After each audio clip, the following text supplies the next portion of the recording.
할렐루야. 제가 오늘 목소리가 또 이상해졌죠.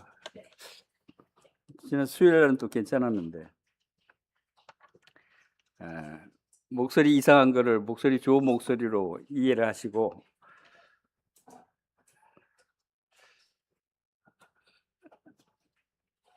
자, 오늘 제목은 위대한 구원의 5단계라고 하는 제목으로 성막과 교회 12번째 강의를 시작하겠습니다. 로마서 8장 29절에서 30절이 요절 말씀입니다. 구속사적 하나님의 경륜에 관한 말씀입니다. 구원이 단계가 있다는 걸 여러분 아십니까? 여러분은 지금 어떤 단계에 와 있는지를 생각을 하시기 바랍니다. 성막을 하나님께서 주신 이유가 내가 그들 중에 거할 성소를 그들이 나를 위하여 지으라고 말씀을 출애굽기 25장 8절에 말씀하셨습니다. 성막에 계시된 하나님의 영원한 사랑을 나타내시고자 성막을 지으라고 하셨고, 죄인인 잃어버린 사람들과 교제를 회복하기 위해서 완전한 구원의 청사진으로 하나님께서 제시하신 것이 성막입니다. 구원의 청사진, 이게 무슨 뜻이죠? 청사진은 설계도입니다. 구원에 관한 설계도를 주신 것이 바로 이 성막입니다. 성막은 단순히 텐트가 아니에요. 죄로 말미암아서 타락한 인간이 하나님, 거룩하신 하나님과 가까이 할 수 없고 하나님과 가까이 하면 즉시 죽임을 당하는 그러한 죄인들이었는데, 창조주 하나님께서 함께 하나님이 함께 하신다는 것이 임마누엘이죠. 임마누엘 하나님의 의지이자 세상을 구원하실 예수 그리스도의 희생과 사랑과 섬김의 본이 되는 그런 그림자를 보여주신 것이 성막이었어요. 말씀이 육신이 되어 우리 가운데 거하시며 우리가 그 영광을 보니 아버지 독생자의 영광이요 은혜와 진리가 충만하더라라고 하는 요한복음 1장 14절 말씀을 우리가 잘 기억합니다. 말씀이 육신이 되어 우리 가운데 거하셨다는 것을 여러분 잘 기억하시죠. 그런데 왜 말씀이 육신이 되어 오셔야만 했는가? 왜 하나님께서 이 구원의 청사진을 구약에 지금부터 3600여 년 전에 청사진을 제시하시고 이 청사진대로 행하도록 하셨는가? 그 이유들이 바로 영원에서 영원으로 이어지는 하나님의 마스터 플랜이 있어요. 구원의 마스터 플랜이 있어요. 구원의 5단계라고 말씀드렸죠. 자, 구원의 5단계라고 하니까 야, 내가 지금 구원의 1단계밖에 안 왔어. 나는 2단계인가? 나는 3단계인가? 나는 4단계쯤 왔을까? 이렇게 생각하는 사람들이 있죠. 분명히 있을 것입니다.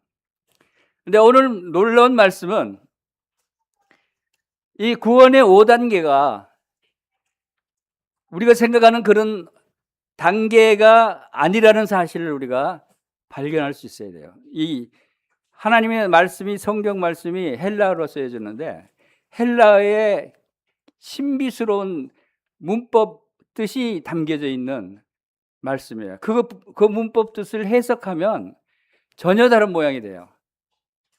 우리가 상식적으로 생각하는 5단계의 구원이 전혀 다른 모습으로 나타난다는 것을 발견하게 된 겁니다.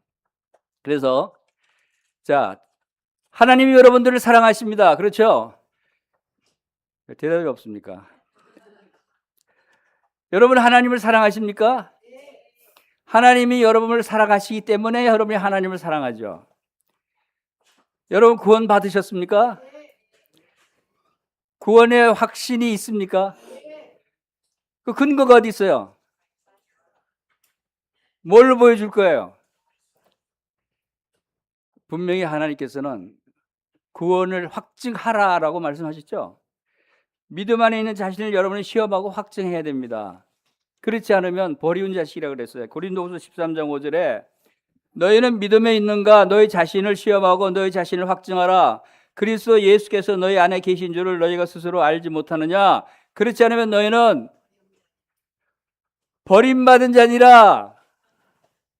이거 무서운 말씀이죠. 그렇죠? 확증할 수 있어야 됩니다. 확증. 여러분, 믿음의 확신을 가지라 그러죠. 믿음의 확신을 가지는 건 다 알아요. 근데 확증할 수 있어요? 확증하고 확신하고 같습니까? 확증하고 확신하고 같아요? 여기서는 뭐라고 그랬어요? 너희 자신을 시험하고 너희 자신을 확증하라 그랬어요. 확신과 확증은 조금 다른 의미를 갖고 있어요. 왜냐하면 확증은 확실하게 증명해보라라는 거예요. 증명해보라. 여러분이 구원 받았다고 하는, 영원한 생명을 얻었다고 하는, 하나님의 사랑을 입었다고 하는 그 확실한 증명이 있느냐, 이것이 오늘 중요합니다. 이것을 오늘 여러분들이 발견하는 시간이 되시길 바랍니다. 그리고 택하심, 여러분 하나님의 택하심을 받으셨죠?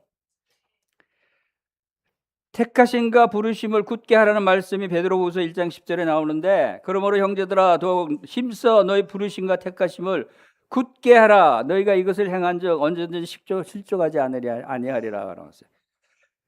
여러분의 부르심과 택하심을 어떻게 하라고요? 굳게 하라 그래요. 굳게, 굳건히 하라. 왜 그렇습니까? 사탄이 자꾸 흔들어요. 사탄이 여러분을 자꾸 믿음에 흔들리게 하는 일들이 있어요. 얼마나 많은 사람들이 믿는다고 고백했다가도 세상으로 돌아옵니까? 자꾸 흔들립니까? 여러분도 하루에 수십 번 흔들리지 않습니까? 계속 24시간 흔들리지 않고 굳건하게 설 수 있으면 얼마나 좋겠습니까? 그것을 형제들하고 더욱 힘쓰라는 얘기예요. 우리가 이런 힘을 쓸 필요가 있다는 것은, 이것은 바로 믿음이 필요한 거예요. 믿음으로 확증하는 거예요. 믿음으로 하나님 말씀을 확증할 때, 오늘 이 시간을 통해서 여러분들이 여러분의 부르심과 택하심을 확증하시길 바랍니다. 여러분 확증하실 수 있도록 제가 안내를 해드려요. 하나님의 말씀을 알려드려요. 이 구원의 5단계 과정을 마치면 여러분 확증할 수 있어요. 이 5단계 과정이 굉장히 중요합니다. 여러분 이 구원의 5단계가 있다는 얘기 처음 들어보시죠? 자, 구원은 인간의 우발적인 결단에 대한 하나님의 사후 대처가 아닙니다. 그것은 영원부터 기획된 가장 위대한 서사지라고 말합니다. 하나님이 여러분을 사랑하시는 것이 우발적으로 사랑하셨어요? 여러분이 하나님 참 열심으로 섬기겠습니다. 하나님은 위대하십니다. 하나님은 참 경외로우신 분이십니다. 하고 하니까 하나님이 감동해서 그래, 너를 구원해 줄게. 너를 내가 영원한 생명을 줄 거야. 넌 내 자녀로 양자로 입양할 거야. 이렇게 됐어요. 그런 노력이 0%도 안 들어갔어요. 그래서 하나님의 주권적인 사랑이라고 하는데, 자, 구속자적 성경륜에 보면, 이 그림 보면 쇠사슬이 연결이 되어 있죠. 자, 쇠사슬로 표현한 거예요. 이 하나님의 영원에서 영원으로 이어지는 마스터 플랜을 쇠사슬로 그림을 그렸어요. 창세 전부터 시작해서 영원한 영광에 이르는 데까지 이 전체 과정이 구원의 5단계 과정에 포함이 되어 있는 거예요. 시간과 공간이 창조되기 이전부터 하나님께서 자신의 백성을 구원하시기 위해서 첫 번째 완벽하게 설계하셨고 계획하셨어요. 둘째 역사 속에서 성취하시며 실행하셨어요. 셋째 영원 속에서 완성하시는 완성 단계까지 이르렀어요. 이것이 절대적인 통치 마스터 플랜이라고 할 수 있어요. 하나님이 여러분을 사랑하시는 마스터 플랜이 있어요. 하나님이 여러분을 구원하시는 마스터 플랜이 있어요. 마스터 플랜이 완벽한 계획서예요. 설계도면이에요. 하나님 여러분을 즉흥적으로 사랑하신 게 아니에요. 여러분을 즉흥적으로 구원하신 것이 아니라는 거예요. 언제부터요? 창세 전부터 시작하셨다는 거예요. 언제까지요? 영원 후까지. 자, 이 안에 어떤 과정들이 있는가를 살펴보기를 원합니다. 로마서 8장 29절에서 30절 말씀 보겠습니다. 여러분 성경책을 펴셔서 로마서 8장 29절에서 30절 말씀을 펴시기 바랍니다. 이게 오늘 요절 말씀이에요. 자, 다 같이 읽겠습니다. 시작. 하나님이 미리 하신 자들을 또한 그 아들의 형상을 본받기 위하여 미리 정하셨으니 또 미리 정하신 것들을 의롭다 하신 것을 영화롭게 하셨느니라. 중간에 여기 화면에 나와 있는 말씀은 중간에 빠진 부분이 있죠. 또 미리 정하신 것들을 또한 부르시고 부르신 것들을 또한 의롭다 하시고 의롭다 하신 것들을 또한 영화롭게 하셨느니라. 여기에 5개의 고리를 연결을 했어요. 첫 번째 뭐죠? 미리 아심. 첫 번째 단계예요. 둘째 미리 정하심. 세 번째 부르심. 네 번째 의롭다 하심. 다섯 번째 영화롭게 하심. 자, 여러분 이 과정을 여러분 적어두시면 나중에 도움이 될 거예요. 적어두세요. 이게 하나님께서 여러분을 구원하시기 위한 마스터 플랜이다라고 말씀을 드릴 수 있어요. 언제부터? 영원한 때 전부터. 여러분 어떤 사람이 여러분 평생 여러분이 태어날 때부터 여러분 죽을 때까지 평생 여러분을 위해서 사랑하고 봉사하고 헌신하고 여러분을 위해서만 살았다는 사람이 있으면 여러분은 어떻게 생각하시겠어요? 그분의 사랑에 감동하겠죠? 그런 사람이 있어요? 없어요? 없어요? 왜 없어요? 이거 좀 말이 안 되는데.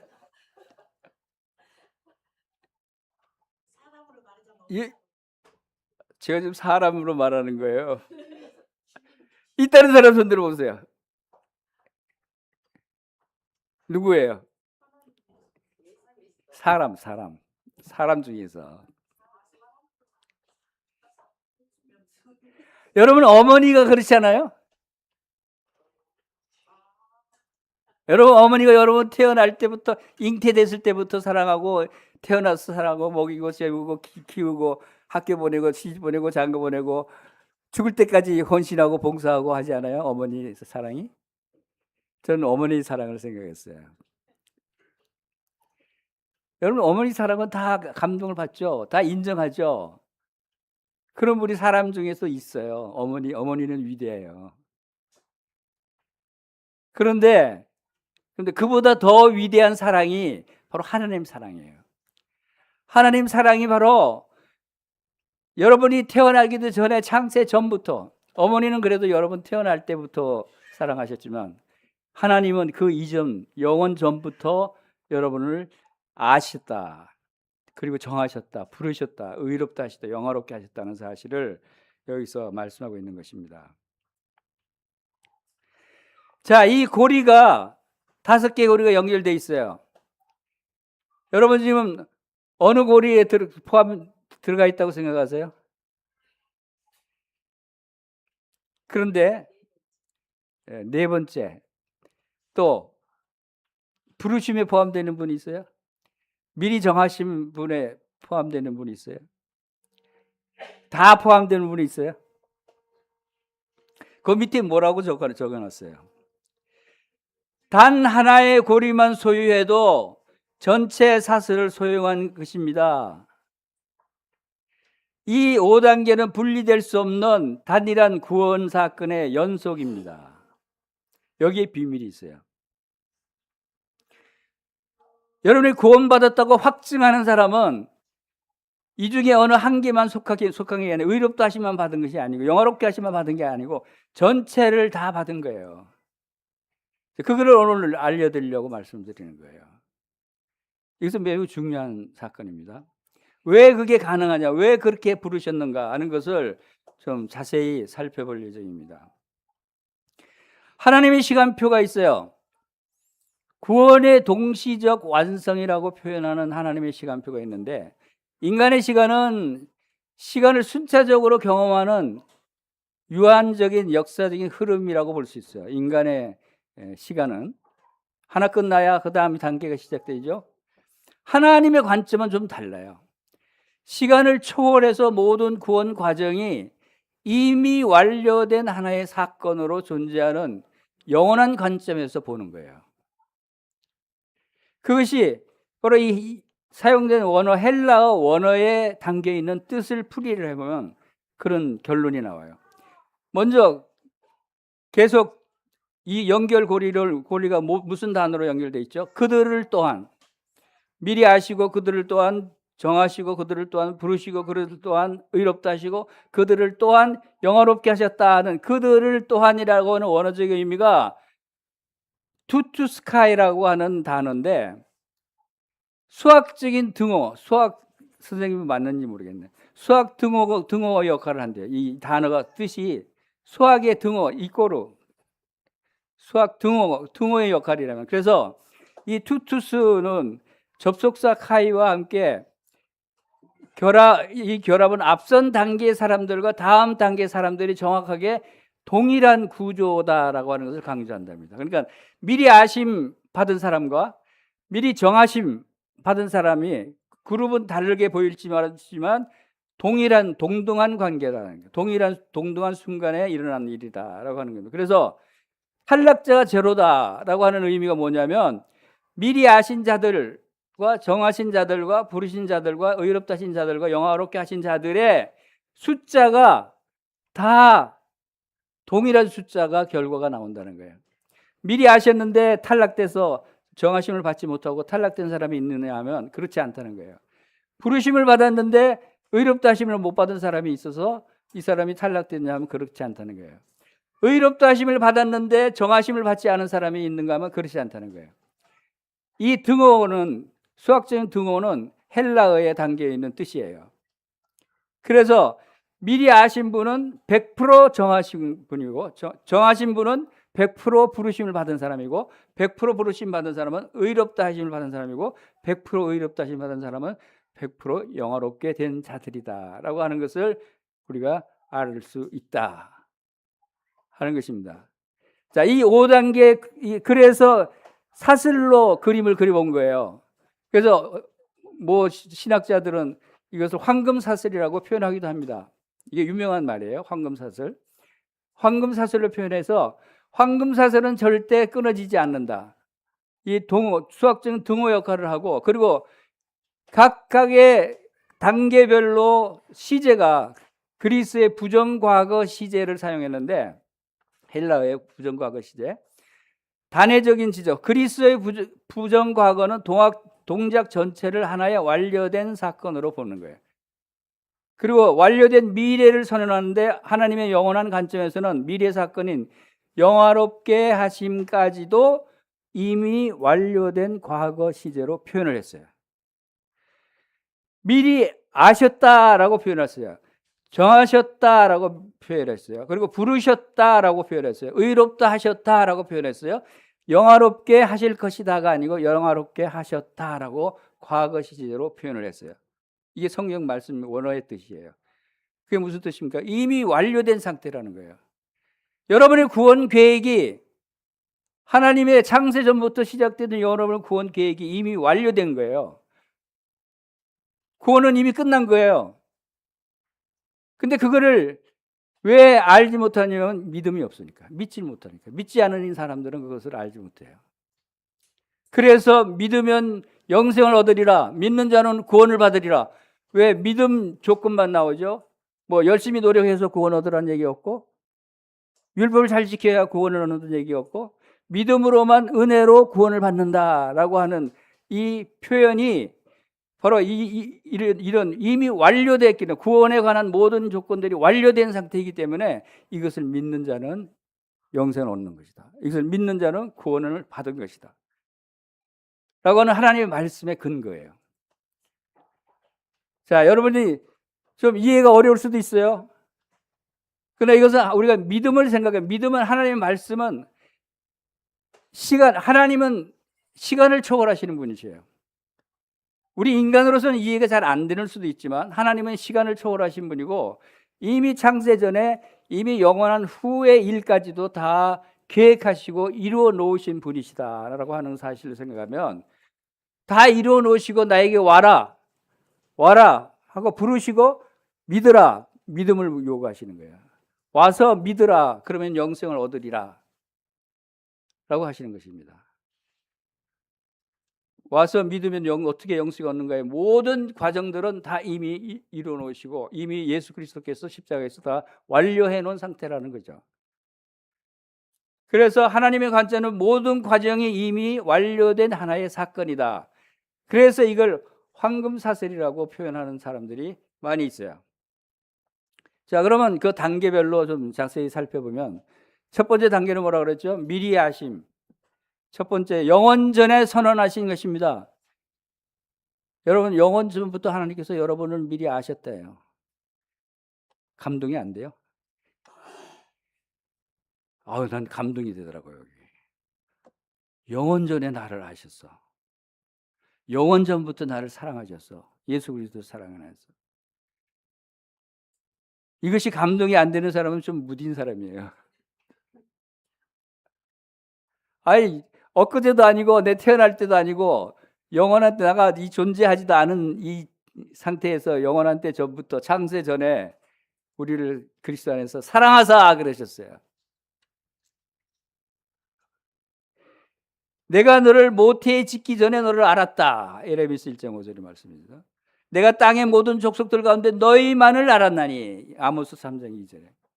아신다라고 하는 이 의미가 단지 지식적으로 아는 것이 아니라 굉장히 친밀한 관계를 가지고 있는 사람이 안다는 의미를 말한다고 합니다. 그래서 모든 사람의 미래 행동을 미리 보셨다는 뜻이 아니라 창세전에 특정한 대상을 주권적으로 사랑하기로 선택했다는 그런 뜻입니다.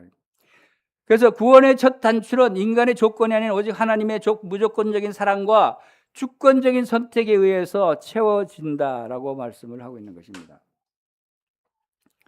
하나님을 여러분은 언제부터 아셨다고요? 영원 전부터 여러분을 아셨다고 합니다. 우주 만물이 창조되기 전에 시간 밖의 영원 속에서 하나님이 나를 인격적으로 깊이 아시고 사랑의 대상으로 선택해 주셨다고 하는 사실을 여러분들이 꼭 기억하시기 바랍니다. 이것을 기억할 때 감동이 있어야 돼요. 그래야 그렇게 진지한 마음으로 이 말씀을 대해야 돼요. 아니, 영원한 때 전부터 이 세상을 짓기도 전에 나를 미리 아셨어? 이거 내가 지금 잘못 말하고 있는 거 아니죠? 성경 말씀에 기록되어 있는 거예요. 이거 얼마나 감동적인 말씀입니까? 그만큼 하나님은 영원 전부터 여러분을 마음에 두고 사랑하고 계셨다는 것입니다. 그 얘기는 뭐예요? 여러분이 이 세상에서 그래도 저 자매보다는 내가 더 착한 일을 많이 했어. 저 형제보다 내가 더 착한 일을 많이 했어. 그러니까 하나님이 나를 기뻐하셔서 택해 주셨을 거야. 이렇게 생각하는 사람이 있어서는 안 된다는 거죠.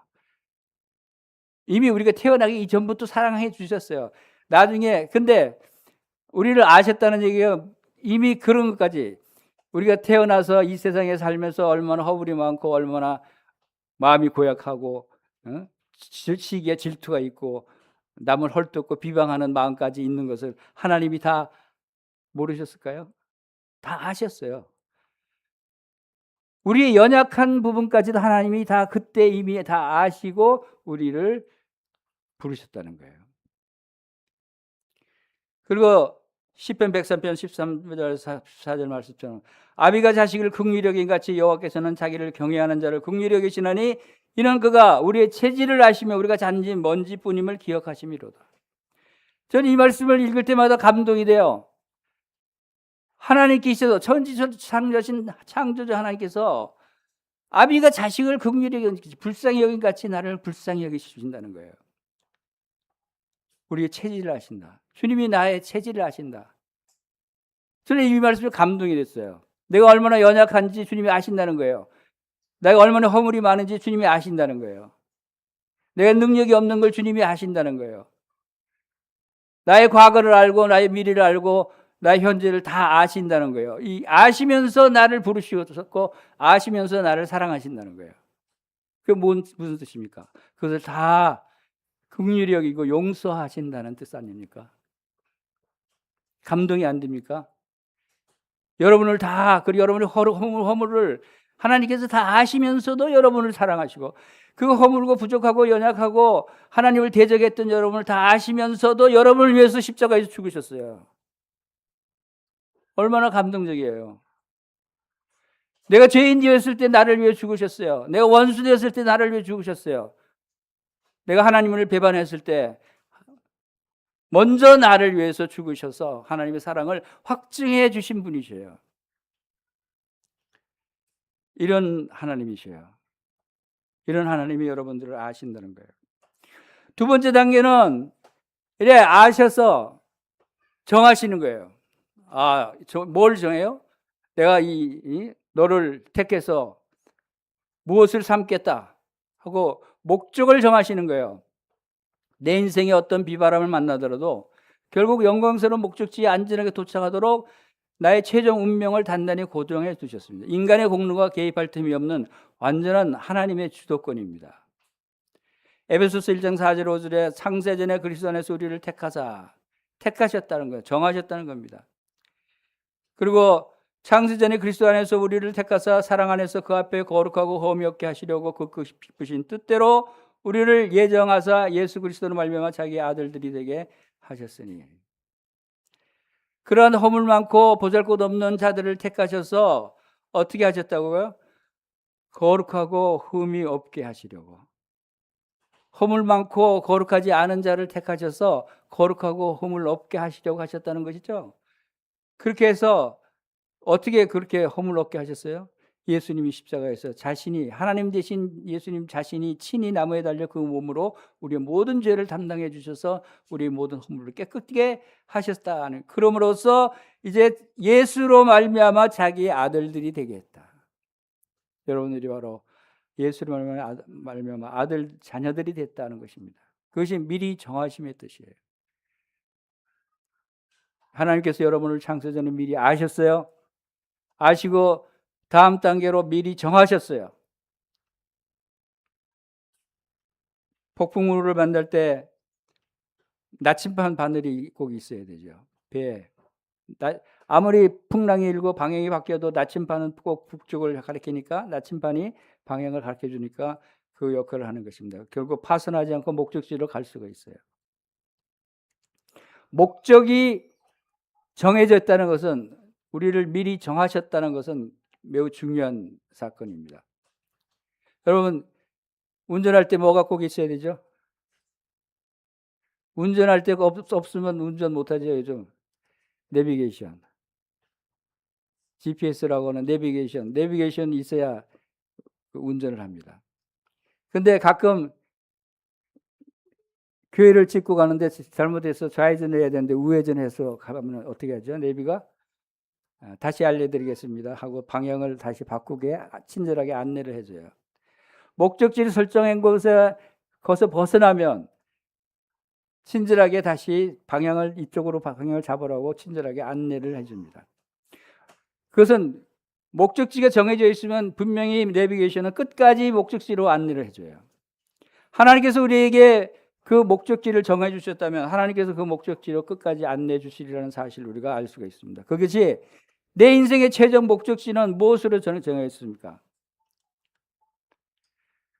하나님이 미리 아신 자들을 또한 그 아들의 형상을 본받게 하기 위하여 미리 정하셨으니 이는 그로 많은 형제 중에서 맏아들이 되게 하려 하심이라.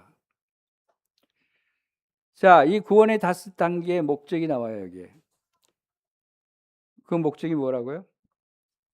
아들의 형상을 본받게 하기 위하여 미리 정하셨다. 여러분의 구원받은 목적은 여기에 나와 있어요. 예수님의 형상을 본받는 삶이에요. 다른 물론 목적이 많이 있죠. 여기서는 제일 중요한 것이 바로 예수님의 형상을 본받게 하기 위해서 미리 정해 놓으셨다. 이 얘기는 무슨 뜻입니까? 내비게이션 예를 들었는데, 내비게이션은 결국은 목적지대로 간다고 그랬죠. 그쪽으로만 계속, 다른 데로 비뚤어지게 가면 다시 바로 잡아서 이쪽으로 가라 그러고, 또 다른 데로 가면 또 다시 돌아가라 그러고, 결국은 목적지로 안내를 해줘요. 하나님께서 정해 주신 목적지대로 우리가 가지 못할 때가 많이 있죠. 이 세상에서 자기 마음대로 내 주관대로 세상을 엿볼 수도 있고 세상 쪽으로 나갈 수도 있고, 그러나 결국은 하나님이 정하신 대로 인도하실 거예요? 아니에요? 결국은 하나님께서 여러분들을 최종 목적지로 인도하시리라고 하는 확신을 여러분들이 가지시길 바랍니다. 하나님이 여러분들을 창세 전에 미리 정하셨어요. 어떻게 해요? 예수님의 형상을 본받게 하기 위해서. 여러분, 예수님의 형상을 본받을 수밖에 없는 사람들이에요. 여러분들이 작은 예수가 될 수밖에 없는 사람들이에요. 왜? 하나님이 그렇게 정해 놓으셨으니까. 아무리 발버둥치고 도망가려고 애를 써보세요. 여러분, 도망가지나? 하나님이 다시 끌어다가도 안 쳐요. 다시 끌어다가 안 쳐요. 모든 일을 그의 뜻대로 결정하시는 대로 하시는 이의 계획을 따라 우리가 예정을 입어 그 안에서 기업이 되었다. 모든 일을 하나님은 뜻대로 결정대로 일하시는 분이시에요. 그 예정 안에 우리가 있는 거예요. 또 영광 받기로 예비하신 바 긍휼의 그릇에 대해서 그 영광의 풍성함을 알게 하고자 하셨을지라도 무슨 말하리요. 주께서 사랑하시는 형제들아, 우리가 항상 너희에 관하여 마땅히 하나님께 감사할 것은 하나님이 처음부터 너희를 택하사 성령에 거룩하게 하신과 진리를 믿음으로 구원을 받게 하심이니. 세 번째 단계입니다. 역사 속으로 초대하는 것입니다. 역사 속, 영원전의 거대한 계획이 역사 속에서 실제로 내 삶에 작동하는 순간입니다. 내 인생의 가장 완벽한 타이밍에 마음을 열어서 창조주를 아버지로 부르면서 안기도록 저항할 수 없는 은혜로 초대하십니다. 하나님의 부르심에 여러분 귀를 기울이시기 바랍니다. 외적으로 많은 사람들로부터 부르심을 받을 수 있어요. 귀로 듣는 복음, 그것은 외적인 부르심이죠. 거부할 수 있습니다. 이것은 모든 사람에게 주어진 부르심이죠. 그러나 효력 있는 부르심은 성령께서 죽은 영혼을 살리시며 마음을 빚으시는 내적 역사를 말합니다. 결코 거부할 수 없는 은혜.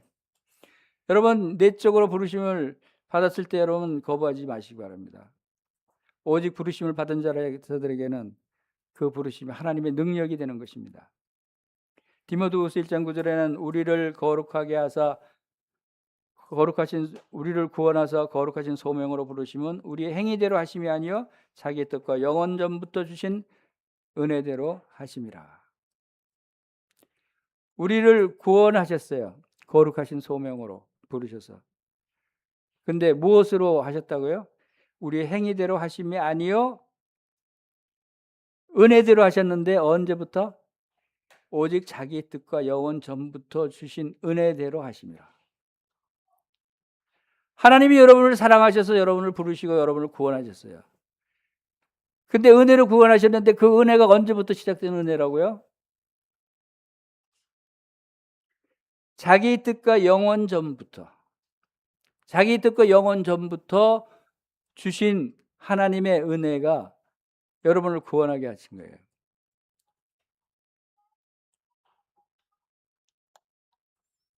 영원한 계획이 내 삶에 어떻게 나타납니까? 영원한 계획이 내 삶에 어떻게 나타납니까? 한번 질문을 해볼 수 있어요. 영원전의 거대한 구원 계획의 역사 속에서 실제로 내 삶에 강력하게 작동하는 순간입니다. 창조주께서 내 인생 가장 완벽한 타이밍에 주권적으로 찾아오셨어요. 마음을 열고 저항할 수 없는 은혜로 초대해서 아버지라고 부르게 하셨어요. 이것은 인간의 의지를 뛰어넘는 하나님의 주권적인 부르심입니다.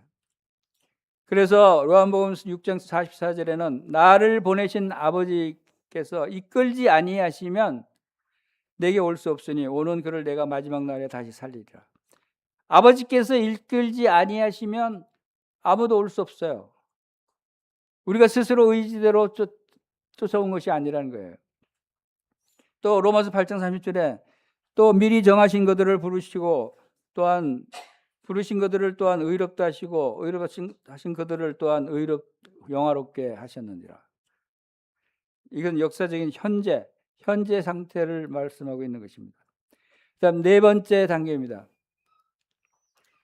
여러분 지금 어느 단계에 와 있다고 생각하십니까? 의롭다 하심을 받은 단계입니까? 여기서는 반발을 하셔야죠. 아까 뭐라 그랬죠? 어느 단계가 아니라 한 단계에 있으면 전체를 다 갖고 있는 거라고. 미리 하심의 단계는 정하심의 단계와 동일하고, 정하심의 단계는 부르심의 단계와 같고, 부르심의 단계는 의롭다 하심을 단계랑 같아요. 의롭다 하심의 단계는 곧 영화롭다 하신 단계와 같은 단계라고 보시면 돼요. 이렇게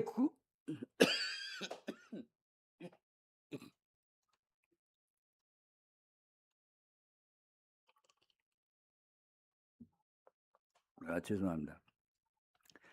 이렇게 하나님께서 미리 구분해 놓으시고 택하셨어요.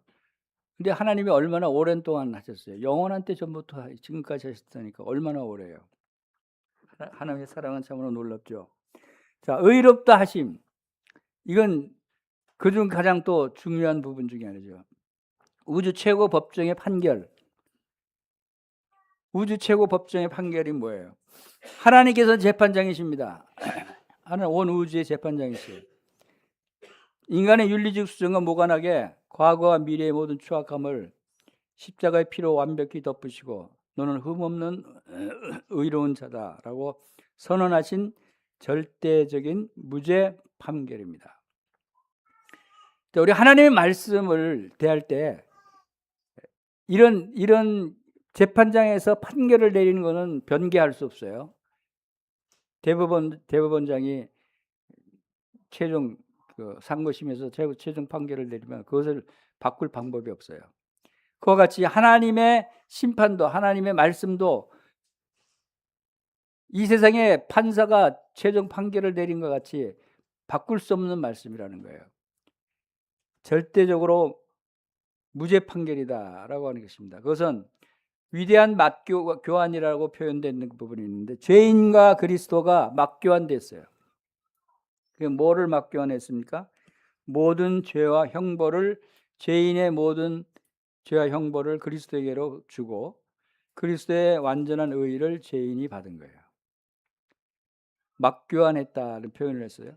도덕적 본질이 변해서가 아니라 재판장이신 하나님이 예수의 의의를 우리 계좌에 입금해 주신 법적인 선언입니다. 이게 무슨 뜻이냐면 어마어마한 빚을 졌어요. 제가 말할 수 없는 도저히 이 세상에서 갚을 수 없는 어마어마한 빚을 졌는데 하나님이 나를 불쌍히 여기셔서 제 계좌에다가 무한한 금액을 입금을 시켜줬어요. 그 빚을 다 갚고도 남을 정도의 많은 금액을. 그 뜻이에요. 재판장인 하나님이 우리의 의를 우리 계좌에 입금해 주셔요. 이 의라고 하는 재물을, 돈을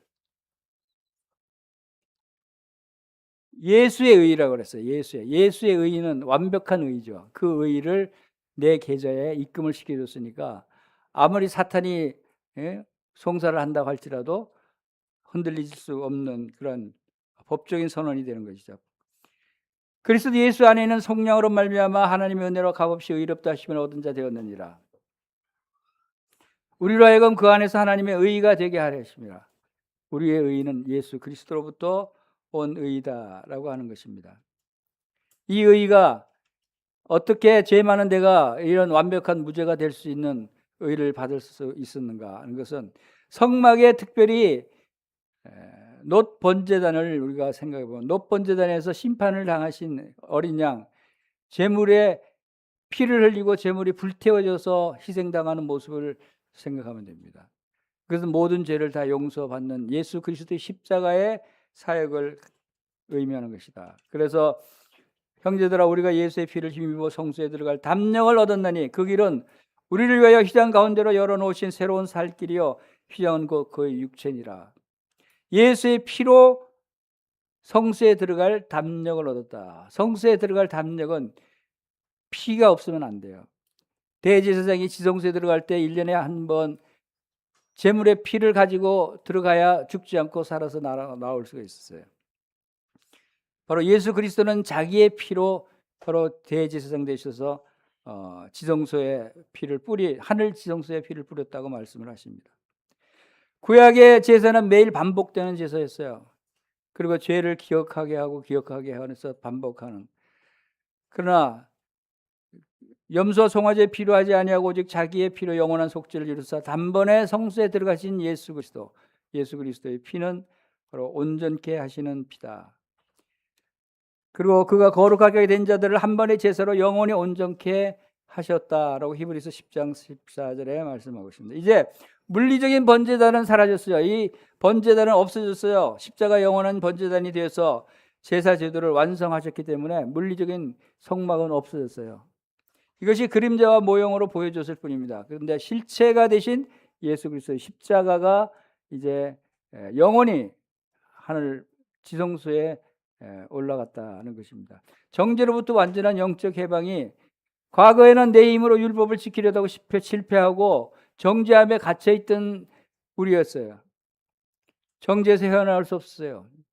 그러나 이제는 왕의 공식 인장, 하나님의 왕 중 왕, 하나님의 공식 인장이 나의 착한 행위가 아닌 예수님의 보혈의 가치만을 근거로 찍힌 절대적인 인치심, 보호의 도장을 치게 하셨다는 거죠. 그래서 이제 미래는 이제 성도는 두려움에서 완전히 벗어나서 참된 자유와 하나님의 자녀된 권세를 누리게 된 것입니다.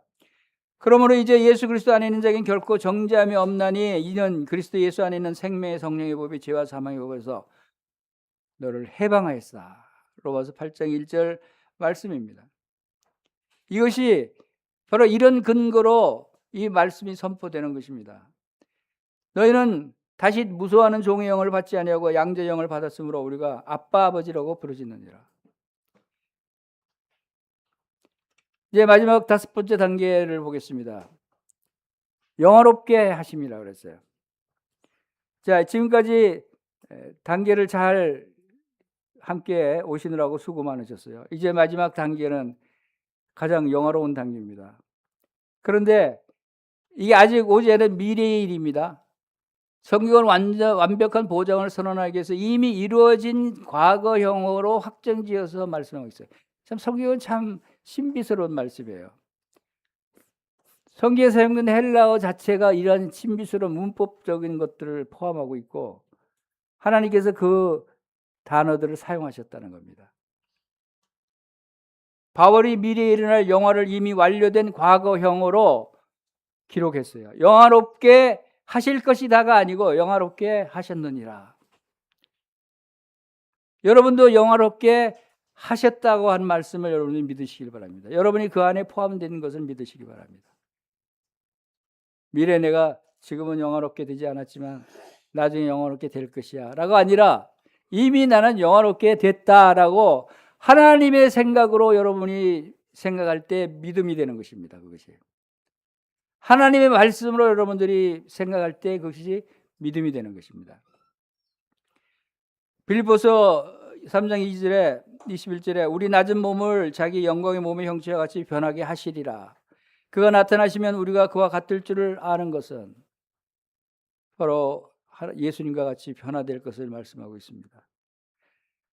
이유는 하나님의 구속사적 경륜 안에서 그 결과가 너무나 확실하기 때문에 이미 성취된 것과 동일하게 우리가 믿음을 가질 수 있는 것이다 하는 것입니다. 우리의 구원은 우주적 스케일로 그리스도를 높이는 하나님의 방법입니다.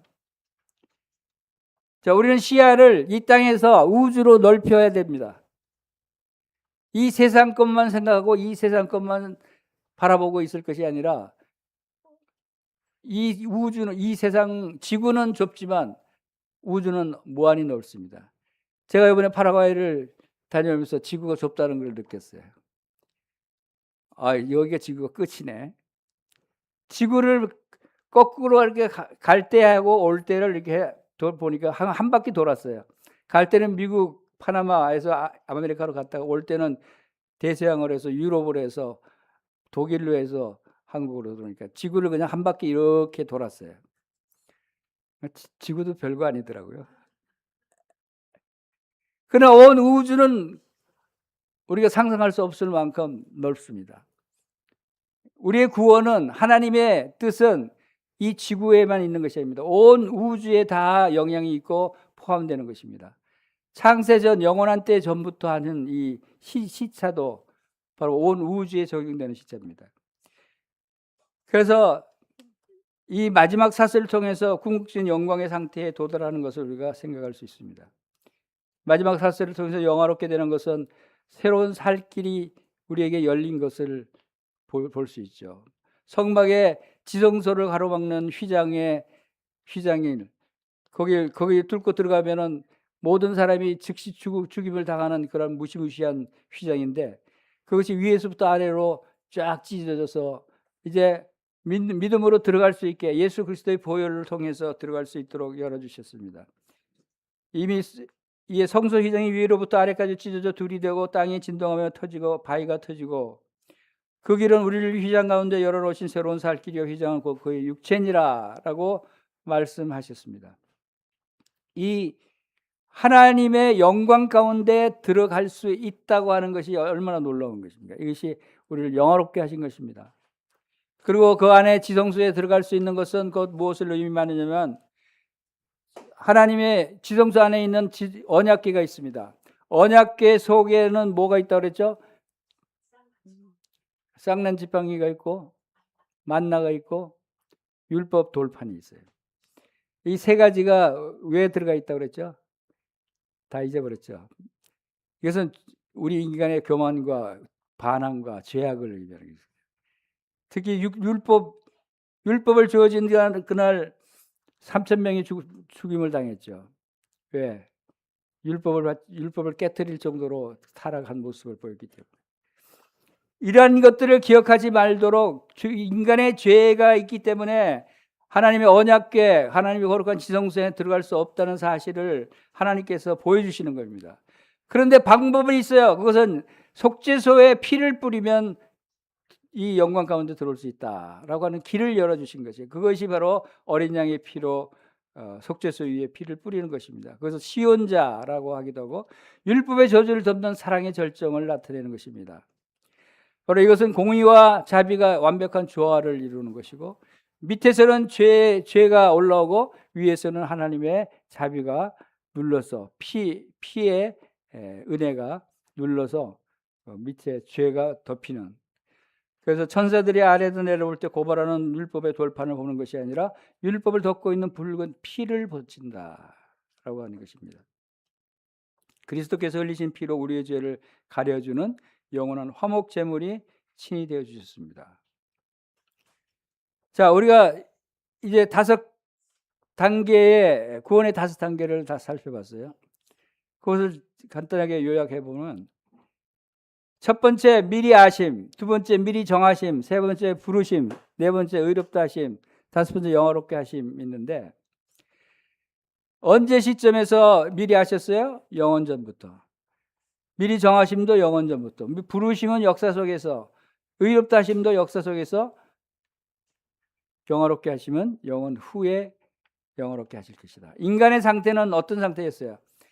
미리 하실 때는 존재 이전이었어요. 미리 정하실 때도 존재 이전이었어요. 그러나 부르심은 영적 죽음 상태에 있었을 때 부르심을 받았고, 또 의롭다 하심을 받았을 때도 불경건한 상태에 있었을 때, 그리고 영화롭게 하심도 썩어질 상태에 있었을 때 받았다. 인간의 기여도는 몇 프로나 돼요?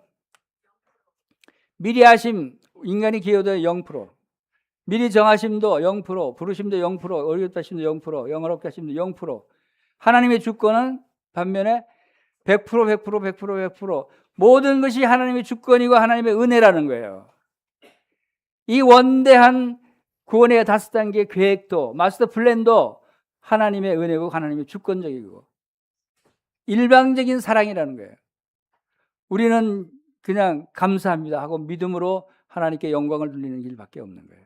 우리가 무엇을 하겠다고, 내가 구원받기 위해서, 내가 의롭다 하심을 받기 위해서 내가 무엇을 하겠다고 할 노력이 전혀 필요 없다는 것입니다. 영화롭게 되는 것도 우리가 노력해서 되는 것이 아니라는 것입니다. 온전히 성령께서 인도하셔서 이것을 우리를 이루어 주시는 것입니다. 이 사설의 어느 단계에도 인간의 행위나 공로가 개입될 수 없습니다. 구원의 시작부터 끝까지 삼위일체 하나님의 전적인 은혜입니다 라고 말할 수 있습니다. 사슬이 갖는 구속자적인 의미는 결코 끊어지지 않는 연결이라는 것입니다. 로마서 8장 29절에서 30절은 각 단계마다 그들을 또한이라는 접속사로 단단히 묶여져 있어요. 그것은 말씀드린 대로 미리 아신 자들의 숫자는 미리 정하신 자들의 숫자와 같아요, 틀려요?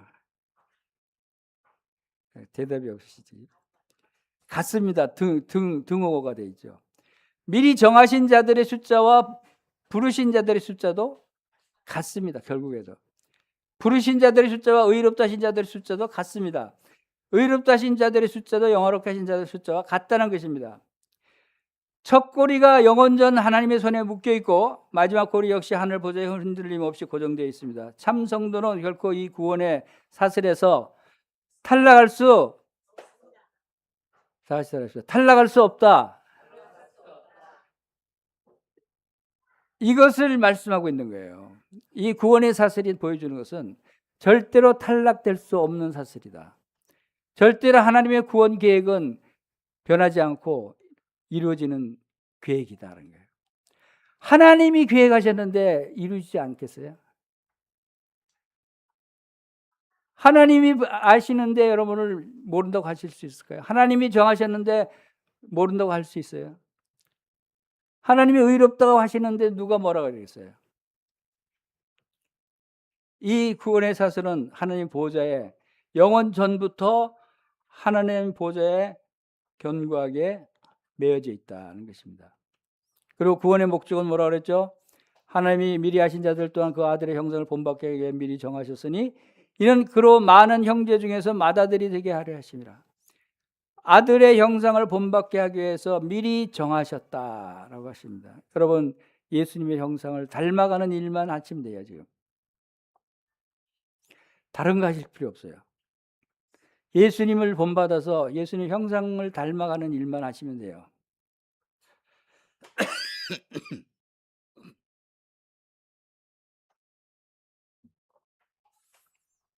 예수님을 닮아가는 일이 모든 것을 포함하고 있는 것입니다. 예수님의 성품을 닮아가야죠.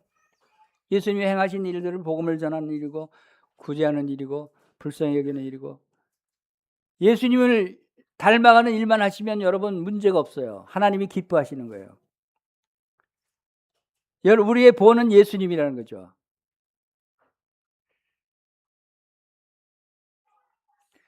이 구원의 사슬이 끊어질 수도 있나요? 끊어질 수 있어요, 없어요? 네, 분명히 말씀드렸어요. 절대로 끊어질 수 없습니다. 그 왜 끊어질 수 없는가는 네 가지를 설명을 했는데 자세히 설명은 안 드리겠습니다만, 첫 번째, 영원전 하나님이 선택하셨기 때문에 절대 끊어질 수 없는 사슬이다. 둘째, 부르심과 의롭다 하심이 확정된 것이기 때문에 끊어질 수 없다. 세 번째, 성령의 인치심과 보증이 있기 때문에 끊어질 수 없다. 최종적으로 영화와 안전이 보장되어 있는 것이기 때문에 끊어질 수 없다라고 하는 것을 여러분들이 믿으시길 바랍니다. 자, 그런 적이 이 일에 대하여 우리가 무슨 말을 하리요? 만일 하나님이 우리를 위하시면 누가 우리를 대적하리요? 라고 로마서 8장 31절에 말씀하고 있습니다. 하나님이 우리를 위하시고 하나님이 계획하시고 하나님이 준비하시고 하나님이 구원해 주셨는데 누가 우리를 대적하겠습니까? 대적할 사람이 있어요? 대적할 존재가 있어요? 그래서 과거에 대한 감사가 나는 구원은 결심이 아니라 하나님의 선택에서 시작됐다는 과거에 대한 감사가 있어야 되겠죠. 현재의 담대함이 있어야 되겠죠. 미래의 소망이 있어야 됩니다. 로마서 8장 33절에서 누가 능히 하나님의 택하신 자들을 고발하리요? 의롭다 하신 이는 하나님이시니 누가 정죄하리요? 확실하게 여러분 믿으십니까? 결코 정죄함이 없다고 8장 1절에 말씀하셨듯이 누가 고발하고 누가 정죄하겠습니까? 누가 우리를 그리스도의 사랑에서 끊으리요? 환난이나 공고나 박해나 기근이나 적신이나 위험이나 칼이랴. 이 세상 어떤 존재도 끊을 수 없다는 것이죠. 이 말씀을 하신 때가 언제예요? 초대교회 때 얼마나 그 성도들이 고난과 핍박과 헐벗음과 굶주림과 칼에 이어오고 도살양처럼 열개 맞는 패배자 같은 그런 삶이었어요. 그런데 이 말씀을 하시는 거예요. 그런데 승리했어요, 안 했어요? 위대한 반전이 일어났죠. 그런 모든 일에 우리를 사랑하시는 이름 말미암아 우리가 넉넉히 이기느니라. 그때 당시 핍박했던 로마는 지금 있어요, 없어요? 망해버렸어요. 로마 군인들은 다 망했어요. 그러나 이때 당시 참았던 핍박을 받았던 그리스도인들은 지금 전 세계에 얼마나 많이 퍼져서 복음으로 구원받고 있는 것입니까? 우리를 사랑하시는 이로 말미암아 우리가 넉넉히 이기느니라 라고 하는 이 8장 37절 말씀을 여러분들이 담대하게 믿으시길 바랍니다. 넉넉히 이긴다. 나는 하나님께서 나를 아시고 나를 정하시고 나를 부르시고 나를 의롭다 하시고 나를 영화롭게 하셨다. 그러니까 어떤 사탄 계획에도 나는 물리칠 수 있다. 나를 무너뜨릴 수 없다. 라고 하는 넉넉히 이긴다. 이기고도 남는다. 라고 하는 믿음을 갖고 신앙생활 하시길 바랍니다. 우리는 지금 우주에서 가장 안전한 곳, 그리스도 예수 안에 있는 하나님의 사랑 한가운데 서 있습니다. 이것이 하나님의 사랑이에요. 하나님의 사랑은 이렇게 놀라운 사랑이다 라고 하는 것입니다. 내가 확신하노니 우리를 우리 주 예수 안에 있는 하나님의 사랑에서 끊을 수 없으리라. 여러분 염려하지 마시기 바랍니다. 불안해하지 마시기 바랍니다. 두려워하지 마시기 바랍니다. 이 세상의 일들을 갖고 염려하고 불안해하고 두려워할 필요가 없다는 거지. 다 끝날 세상이에요. 우리에게는 영원한 황금 사슬이 있습니다. 하나님께서 영원한 때 전부터 영원한 후까지 우리를 묶어둘 황금 사슬이 우리에게 있습니다. 우리의 구원은 인간의 알량한 의지나 결심에 흔들리지 않습니다.